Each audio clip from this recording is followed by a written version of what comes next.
कहानी माँ का आखिरी खत। एक शहर, छोटा सा और बहुत ही आधुनिक और चकाचौंध भरा। सुबह होते ही सब अपने अपने काम पर लग जाते हैं। किसी को भी दूसरे से कोई लेना देना नहीं, ना दुख में ना ही सुख में। यहाँ कोई किसी का हाल नहीं पूछता। रात के 12 बज चुके थे। माँ कभी दरवाजे की तरफ देखती तो कभी एक नज़र घड़ी की तरफ। माँ की आंखों में और चेहरे पर चिंता साफ नजर आ रही थी। कुछ पल यूं ही बीत गया, फिर थोड़ी देर बाद फर्श पर कदमों की आहट सुनाई दी और साथ ही साथ दरवाजे की घंटी भी बज उठी। माँ ने काफ़ी तेज़ी से दरवाज़ा खोला और सामने बेटे मोहन और बहू सुनीता को देखकर पूछा, इतनी देर क्यों हो गई? मैं कब से तुम्हारी राह देख रही हूँ। माँ, मैं अब छोटा बच्चा नहीं रहा, तुम मेरी चिंता मत किया करो। घर के अंदर प्रवेश करते हुए मोहन ने माँ को बोला। बेटा कितना भी बड़ा हो जाए, माँ के लिए छोटा ही रहता है। चलो छोड़ो, हाथ पैर धो लो, मैं तुम्हारे लिए खाना लगा देती हूँ, माँ ने दरवाज़ा बंद करते हुए कहा। तभी मोहन की पत्नी सुनीता बोली, नहीं माँ जी, हम बाहर से खाना खाकर आए हैं, आप खा लीजिए, हम सोने जा रहे हैं। माँ ने बेटे मोहन की ओर देखकर बोली, आज मैंने तुम लोगों के लिए तुम्हारी पसंद की खीर बनाई है। मुझे मालूम है खीर तुम्हें कितना पसंद है। माँ, तुझे एक बार में समझ में नहीं आता क्या? तेरी बहू ने कहा ना कि हम बाहर से खाना खाकर आए हैं, फिर क्यों परेशान करती हो? अगर तुझे खीर खाना है तो जाके खा ले और सो जा। हमें बेकार में परेशान मत कर, हमें नींद आ रही है। सुबह मुझे ऑफिस में बहुत सारे काम करने हैं।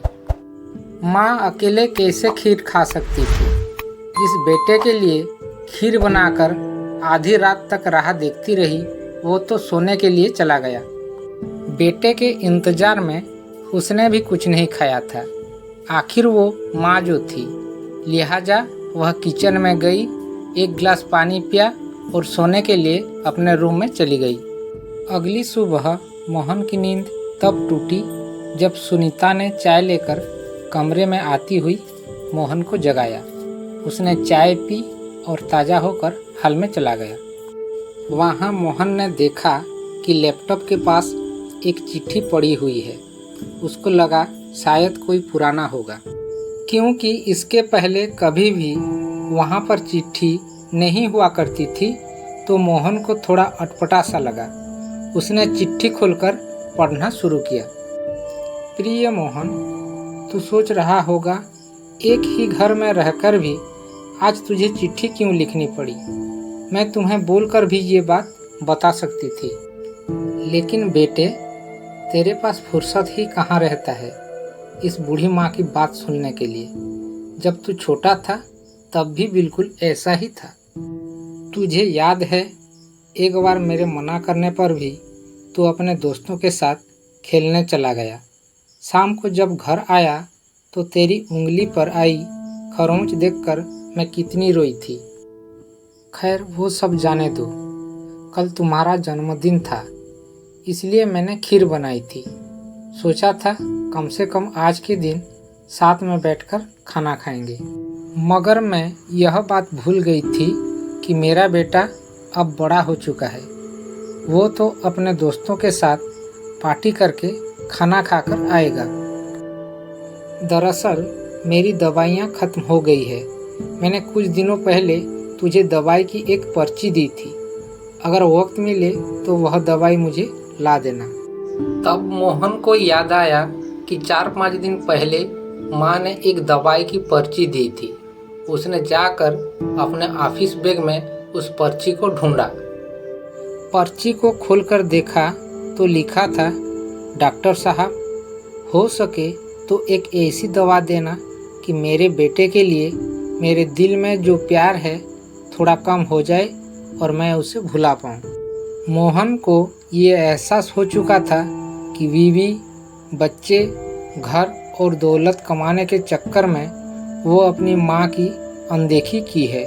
उसकी आंखें नम हो गई। वह तुरंत अपने माँ के कमरे की तरफ दौड़ा। सबसे पहले उठकर सबको उठाने वाली माँ ना जाने आज अब तक क्यों नहीं उठी थी।